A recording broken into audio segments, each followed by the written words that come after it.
Hello guys. Welcome back. My name is Sangeeta Mehta and you're watching my channel, my English magazine. Today I explain to you metaphor and simile. What is the difference between the both? इनके पहचान कैसे करें? Simile की पहचान कैसे करें? Metaphor की पहचान कैसे करें? तो मेटाफोर और सिमिल की पहचान करने के लिए सबसे पहले तो हिंदी में मैं आपको बताती हूँ मेटाफोर को रूपक कहते हैं। रूपक।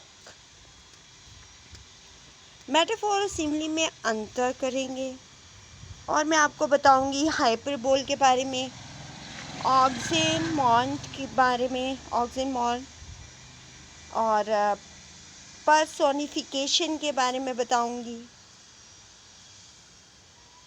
तो सबसे पहले बताती हूँ हाइपरबोल जो है उसे हिंदी में कहेंगे अतिशयोक्ति। क्या कहेंगे? अतिशयोक्ति। ऑक्सीमोरॉन को कहेंगे विरोधाभास। विरोधाभास। पर्सोनिफिकेशन को कहेंगे मानवीकरण। एपिस्ट्रोफ संबोधन। ओनोमेटोपोए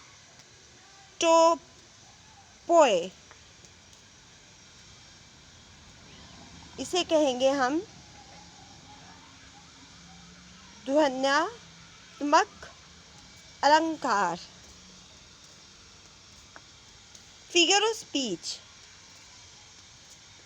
ये याद करने की जो विधि है उसमें से मैं आपको कुछ बताऊंगी। जानवरों और पक्षियों की आवाज़। फिगर ऑफ स्पीच में डेफिनेशन इन हिंदी, इसमें मैं बहुत सारी बातें आपको बताऊंगी। किसी भी साधारण सी बात को अधिक प्रभावशाली या आकर्षक ढंग से कहने के लिए फिगर ऑफ स्पीच का यूज़ किया जाता है। जैसे हिंदी व्याकरण में अलंकार का प्रयोग किया जाता है, का प्रयोग काव्य को की शोभा को बढ़ाने के लिए किया जाता है। तो a figure of speech is a departure from the ordinary form of expression on the ordinary course of ideas in order to produce a greater effect. Now I explain to you types of figure of speech in Hindi. English grammar में अलंकार यानी figure of speech मुख्य रूप से 7 प्रकार के होते हैं। अब ये कौन कौन से होते हैं? सबसे पहले तो मैं आपको ये बताऊंगी। Simile, metaphor, hyperbole, oxymoron, personification, epistrophe, onomatopoeic. तो उपरोक्त अलंकारों का विस्तृत वर्णन निम्नलिखित है। Simile, definition and example in Hindi. In a simile, there is a comparison between two objects of different kinds that are similar at least in one point. It is introduced by words as, like, as, so as. So these words इसमें आएंगे और हिंदी में मैं आपको बताती हूँ जब दो भिन्न भिन्न वस्तुओं की तुलना की जाए और उन दोनों में कम से कम एक विशेषता दोनों में पाई जाए तो उसको उसकी उपमा अलंकार सिमिल कहते हैं। उसको अंग्रेजी में वो कौन से शब्द हैं? वो है लाइक, एज, सो एज शब्दों के द्वारा प्रकट किया जाता है इसको। अब एग्जाम्पल के थ्रू मैं आपको बताती हूँ। The Azarian came down like a wolf on the field, and like a thunderbolt he falls. Simile की पहचान कैसे करें? यहाँ पर हम आपको कुछ टिप्स बता रहे हैं जिससे आप आसानी से पता लगा सकते हैं कि कौन कौन से वाक्य में सिमिल है। भिन्न प्रकार की दो वस्तुओं की तुलना सिमिल में हमेशा जहाँ जहाँ भी वस्तुओं की तुलना की गई होगी तो भिन्न भिन्न प्रकार की होगी, एक समान नहीं। दोनों वस्तुओं का कम से कम एक बात में समान होना। सो लाइक एज, इन तीनों में से किसी एक का प्रयोग किया गया हो। जिस जिस वाक्य में इन शब्दों सो लाइक एज का प्रयोग किया गया होगा और दोनों वस्तुएं भिन्न एवं कम से कम एक गुण में समान होंगी, वहाँ पर सिमिल ही होगा। दोनों वस्तुएं समान बिल्कुल भी ना हो, जैसे कहीं पर एक आदमी ने दूसरे आदमी की तुलना की गई है तो वहाँ सिमिल फिगर को यूज़ करते हैं। इसे केवल कंपैरिजन ही कहा जाएगा, जैसे ही is as good as Ramesh. यहाँ ही और मोहन दोनों गुड एज रमेश, यहाँ ही और मोहन दोनों व्यक्ति की तुलना है, अंतः यहाँ सिमिल ना होकर कंपैरिजन मात्र है। Some more examples of simile, my love is like red rose, life is like a dream, we bear her along like a pearl on a string, he fought like a lion, his language is sweet like honey, it dropped as the gentle rain from heaven।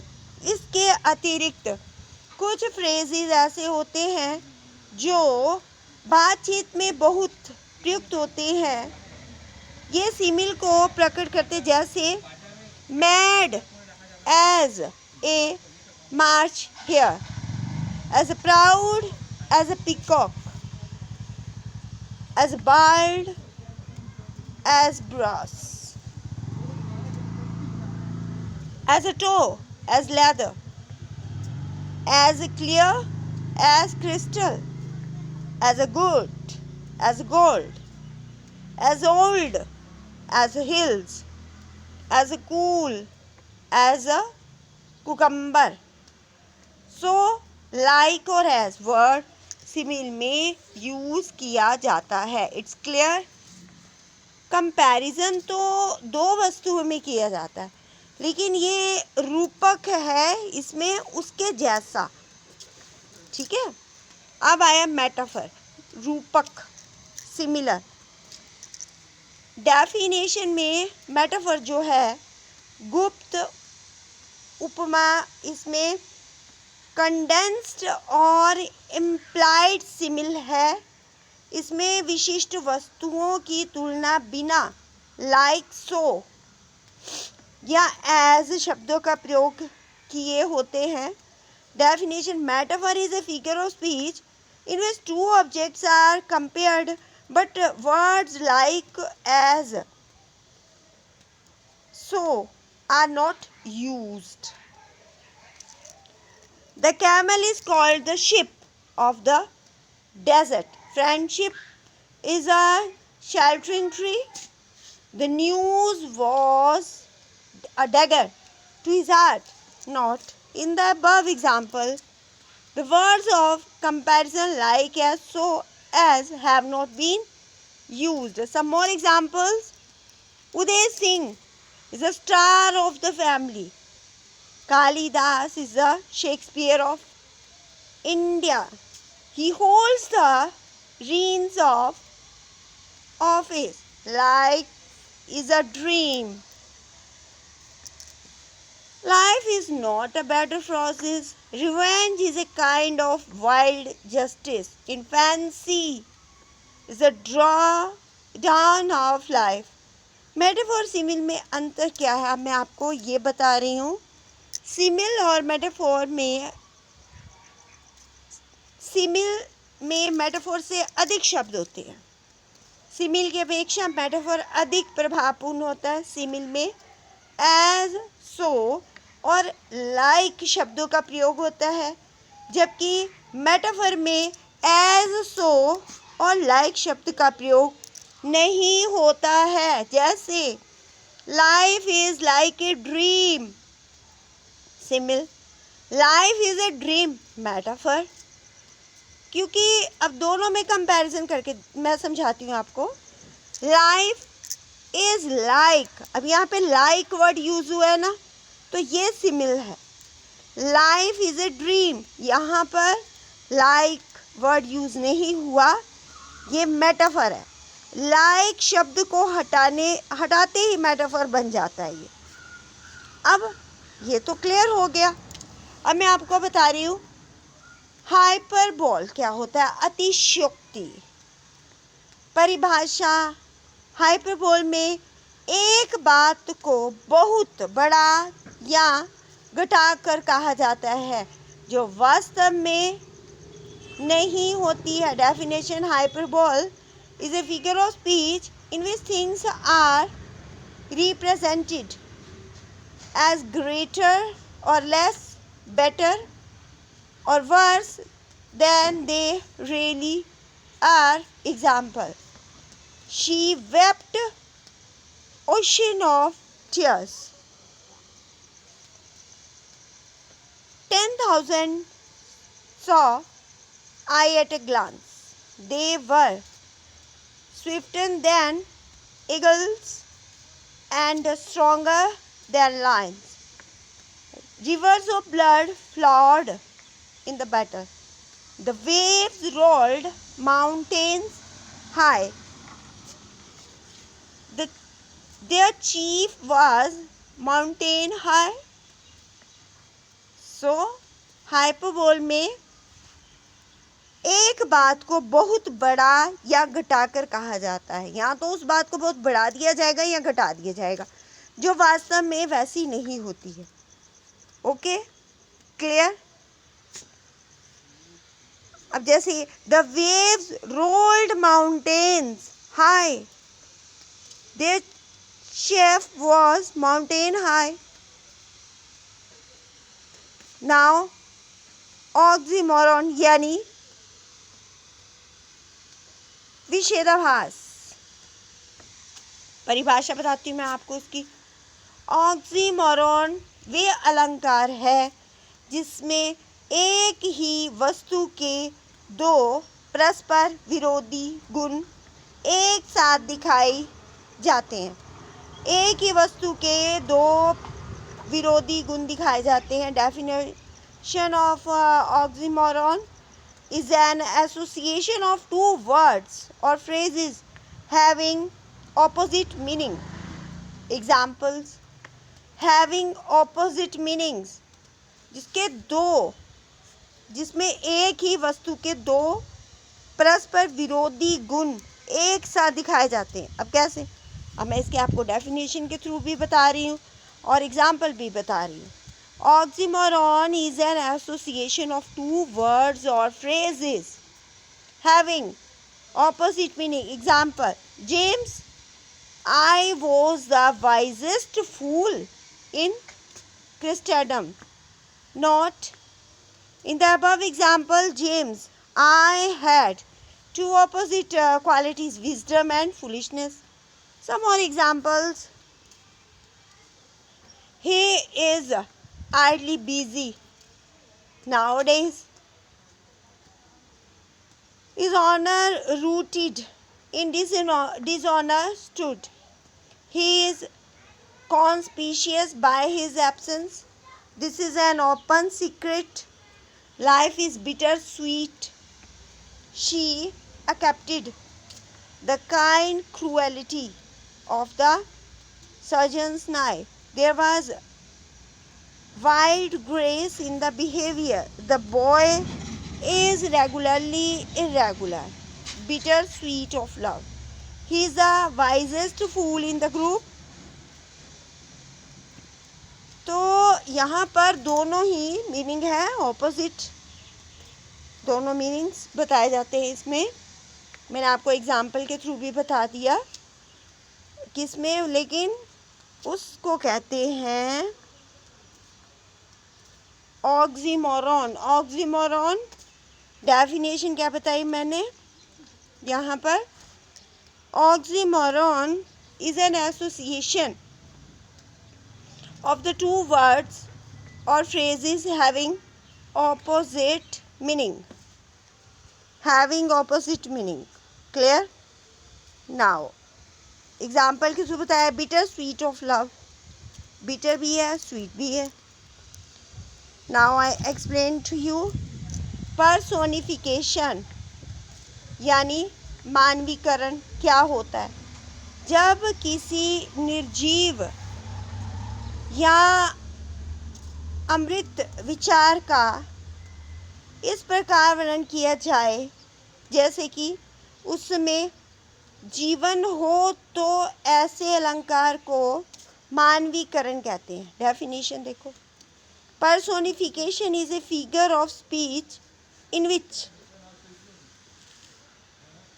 inanimate objects or abstract notions are thoughts of as persons of having life. Example, I am the daughter of earth and water. The moon veiled her face. Experience is the best teacher. Anxiety is sitting on her face. A life has no legs. Death lays his icy hands on kings or kings. Authority forgets a dying king. अब यहाँ पर इस बात को फिर से मैंने आपको बताया, जब किसी निर्जीव या अमृत विचार का इस प्रकार वर्णन किया जाए जैसे कि उसमें जीवन हो, तो ऐसे अलंकार को मानवीय कर। The moon weed her face, है ना।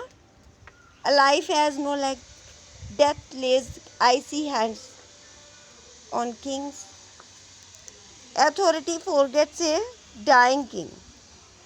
ओके, एपोस्ट्रोफ संबोधन परिभाषा, जब हम किसी निर्जीव वस्तु या अमृत विचार को संबोधित करें तो ऐसे अलंकार को एपोस्ट्रोफ कहते हैं। Definition, an apostrophe is a direct address to the dead, to the absent or to a personified object or ideas.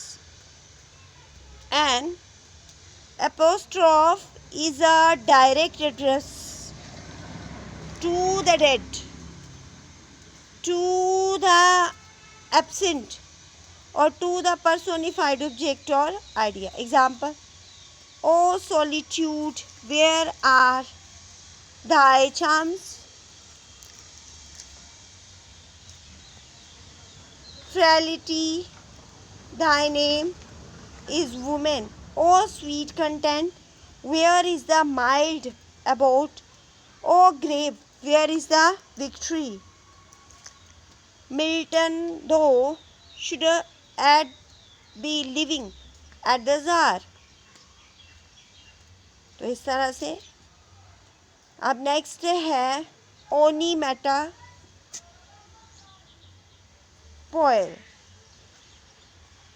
ध्वनात्मक अलंकार। परिभाषा, एक काव्यात्मक बोली जिसमें प्रयुक्त शब्दों की ध्वनि से भाव या अर्थ का संकेत मिलता है। Definition, onomatopoeia is a figure of speech in which the sound suggests the sense or meaning. Example, I babble on the pebbles, grunt grunt the hog goes, swords clenched and guns boomed. The curfew tolls, the knell of parting day, the cats mew. The snakes are hissing and the bees are buzzing. The door opened with a bang. Figure of speech. इसको याद करने के लिए फिर से स्मिल में as like और सो में से एक अवश्य लगा होता है. मेटाफर का छंटना आसान नहीं है. जिन वाक्यों में सो लाइक और एज का प्रयोग ना हो वो मेटाफर है. The world is a stage. Metaphor. The world is like a stage. Simile. Oxymoron में दो विरोधी शब्द ऑपोजिट वर्ड्स को साथ साथ रखे जाते हैं, जैसे honest, thief, cruelty, kind, husband. Personification में बेजान चीज़ों को जानदार मान लिया जाता है. एपोस्ट्रोफ में संबोधन का चिन्ह होता है, जबकि पर्सोनिफिकेशन में ये चिन्ह नहीं होता. एपोस्ट्रोफ में सेंटेंस में ओ का प्रयोग अक्सर होता है और इन सेंटेंस के बाद में संबोधन का चिन्ह होता है, जिसे अंग्रेजी में नोट ऑफ एक्सक्लामेशन या मार्क ऑफ एक्सक्लामेशन कहते हैं, लगा होता है. कभी कभी कोमा का प्रयोग भी होता है. ओनोमेटोफोइया में पशु पक्षियों की आवाज़ नदी या समुद्र द्वारा की गई ध्वनि, वस्तुओं आदि की गड़गड़ाहट, तलवारों की खनखन की आवाज़ साफ तौर में देखी जा सकती, जैसे birds chatter, cannons boom in the distance, the swords clang. जानवरों पक्षियों की आवाज़, cries of animals and trees, animals and birds. ओनामेटोफोई की पहचान कैसे करते हैं आप? A horse neigh, a lion roars, a snake hisses, an ape globs, an ass brays, a bee hums, a bird twisters chips, a cat mews, a crow cows, a cock crows, an elephant trumps, a goat bleats, jackal howls. तो इस तरह से मैंने आपको बहुत अच्छे से metaphor और सिमिल के बारे में बताया, और भी बहुत सारी बातें बताई हैं मैंने इस वीडियोस में, इसमें अपने नोट्स में. And you can take my notes from my blogger, my English magazine. This is the name of my blogger. And I am also on Twitter. I am also on my Facebook and LinkedIn and on Google. Thank you guys. Thank you very much. My name is Sangeeta Mehta and you're watching my channel, My English Magazine. Thank you guys. Thank you very much.